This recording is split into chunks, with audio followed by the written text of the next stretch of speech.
I'm Tanner Olson, and this is episode 6 of Walk a Little Slower, a podcast where I share a little hope, a little love, and a little bit of what I've been learning.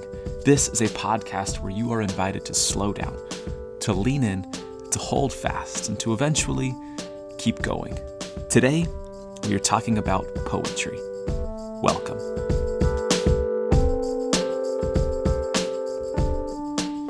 Recently, I was a guest on the Overthinkers Podcast, an episode that I'll link in the show notes. But we had this incredible conversation about the resurgence of poetry. Now, it's been said that poetry is having a moment. Like, if you go to Target, you're going to find poetry books on the shelves there. Poetry is all over the place. And I, for one, I'm extremely happy about this because, well, it's my job. But I also believe that poetry shouldn't just be having a moment, but it should be part of our lives, like dessert. At the time I'm recording this, it is the month of April, which is National Poetry Month. And poetry, it invites us to slow down. It invites us to open our eyes and our hands to the world that is around us. Poetry can change the way that we view the world and lead us to live a more curious life. Recently, a friend asked me what a poet does. Now, it's a fair question. I asked them what they thought I did, and they told me that they pictured me writing poetry in sweatpants and drinking coffee all day. And that's not totally wrong, but it's also not completely correct. Maybe the best way that I can answer this question is by sharing a poem with you titled, "What is a Poet's Job?" I wrote this in October of 2021, and it goes like this. What is a poet's job?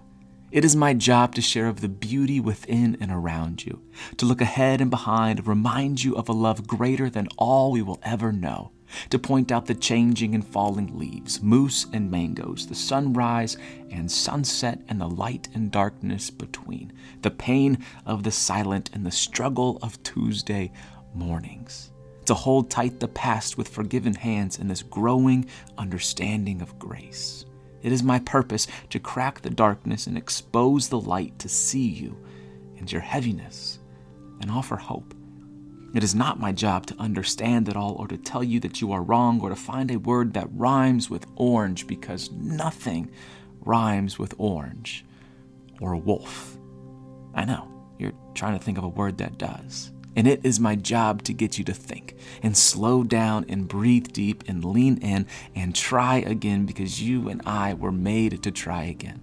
I am here to grow older and stand still and be silent and walk a little slower and write of what I see and hear and feel and learn and hate. And I hate many things like stairs. I hate stairs, and they are everywhere. But one day when my knees decide that they have had enough, I will miss what I once hated. Just like 4th grade and cursive and how my classmate used to pick his fingernails and how I was still hungry after 3 slices of pizza. Don't you miss being able to eat 3 slices of pizza? My first day in heaven, I'm having 3 slices of pizza, even if I have to walk upstairs to get them. But while I'm here, I'll create a space where you can grieve and scream and dream and question and curse, and you can tell me that I am wrong. I am a fool for the things beyond this world, for there is something more, but while I'm here, I'll invite you to an open seat. I'll say, welcome home when you are alone. I'll write through the fear and division and change and Tuesdays.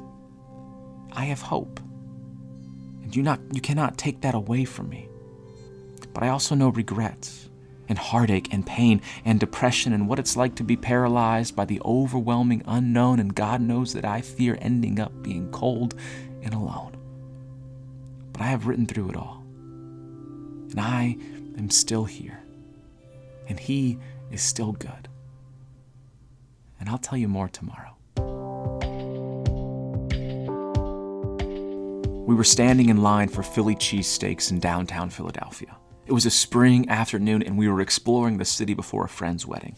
At the time, I was working at a church in Austin, Texas, while also spending most evenings and mornings working on becoming a full-time writer. The line for these cheesesteaks was out the door. I stood close to my friend Justin in this tiny building that couldn't have held more than 30 people. The man behind me had entered my personal bubble, and then proceeded to strike up a conversation. Now I believe that I'm a friendly person, but sometimes people can be so friendly that they are actually rude. He asked, so what do you do? Which is a strange first question to ask somebody who you have never talked to before. Now, I could understand if he asked, are you from around here? Are you going with Cheese Whiz or Slices? Or even, what's your name?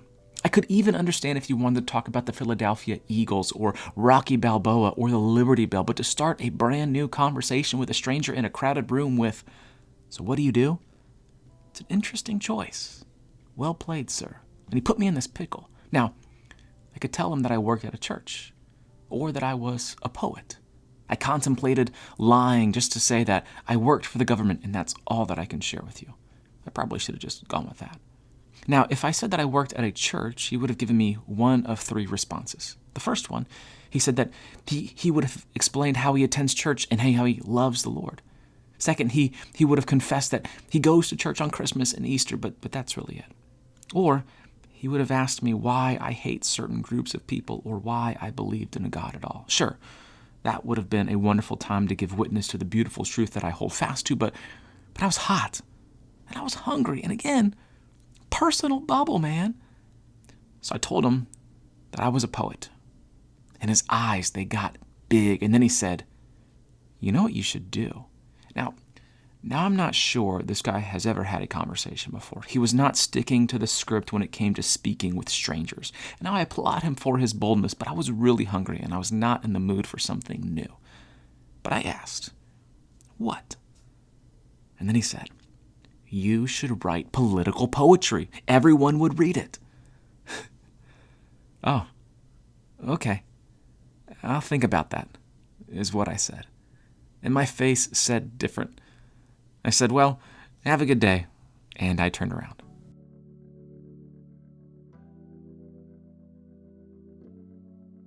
The other day I came across this anonymous quote about poetry.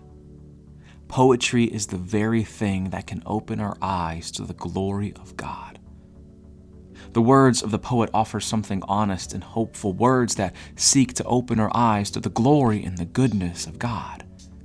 To invite you to not look down, but up and around, to remind you that you can.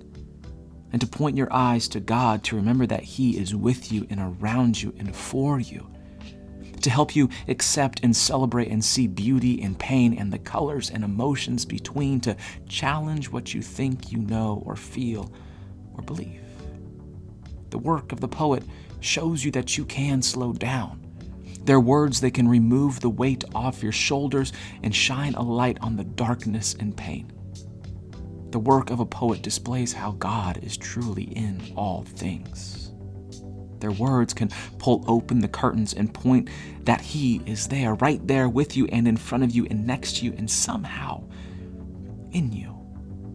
And when you write poetry, and I think that you should, I hope you'll come to see the power of your words. Not only in the words you write, but also how they are found on the page. The action of taking what's inside and seeing it on a page or a screen. The beauty of letting go and leaning in and being honest, because you owe it to yourself to be honest. And poetry, just like honesty, it can change the world.